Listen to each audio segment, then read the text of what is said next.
A warm welcome to your Barbados Today Evening News Update for Wednesday, June 16. For the second time in just 3 weeks, the St. Peter community of Rose Hill has been rocked by tragedy. A retired police officer, Glenville Floats Cumberbatch, was found dead in the backyard of his home this morning. The incident comes on the heels of the murder of former police sergeant Newton Lewis, who was gunned down in the community on May 22nd while responding to an attempted robbery. Cumberbatch's brother, Joshua Murray, who said he had spoken to his brother just 2 days ago, said they had a close relationship.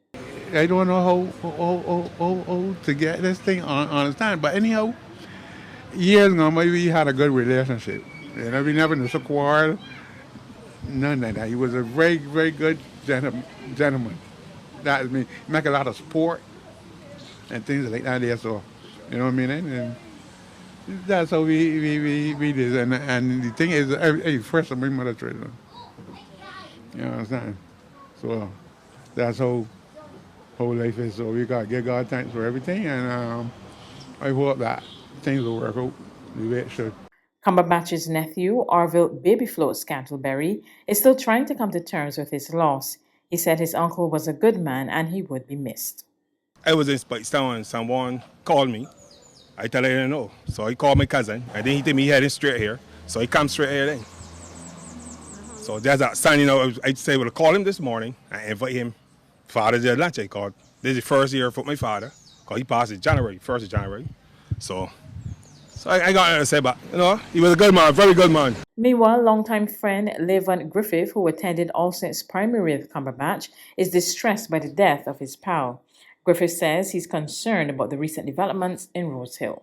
It getting me a kind of word saying that one policeman and then an ex-policeman and these one things happening.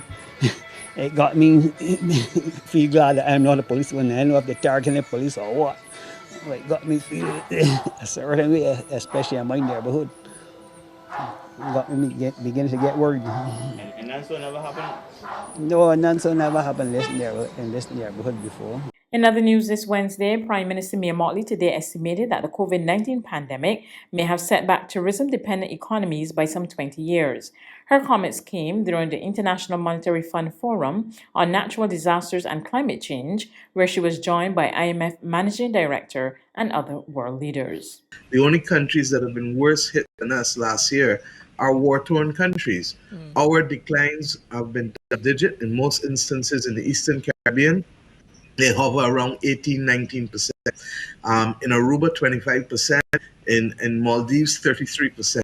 So that this thing has reversed us at least by a decade in terms of nominal terms, but more like 2 decades in terms of real losses. Mottley explained that as long as natural disaster clauses are not written into agreements between some small island developing states and their borrowers, unfortunate natural disasters, and more specifically pandemics such as COVID-19, will continue to trigger adverse effects on these economies, which will not have the flexibility to cope with such incidences. The absence of those clauses has meant that many countries literally have put at risk their capacity to have an environment of certainty as to how they go forward, largely because the increased debt that has come during the process of the pandemic has come on top of what existed before. And that is why I believe that there was an attempt to help with the debt service suspension initiative. But for many middle-income countries who are small island developing states or who are not capable of relying on international capital markets, this became an issue for us. So I'm very happy that we had these clauses. I wish, however, that they were there for the pandemic as well. And I wish also that the international financial institutions would take it up. There's regional and international news after this short break.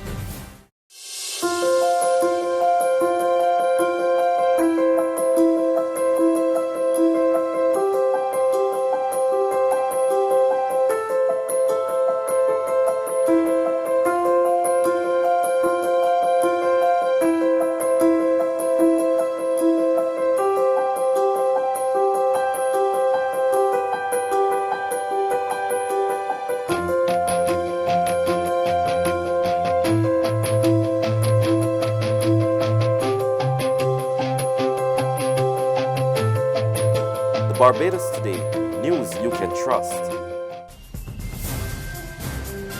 To regional news in the Bahamas, head of the Price Control Division has called on the government to remove taxation on essential items to help consumers cope as world food prices rise. More from Clint Watson of Eyewitness News in the Bahamas.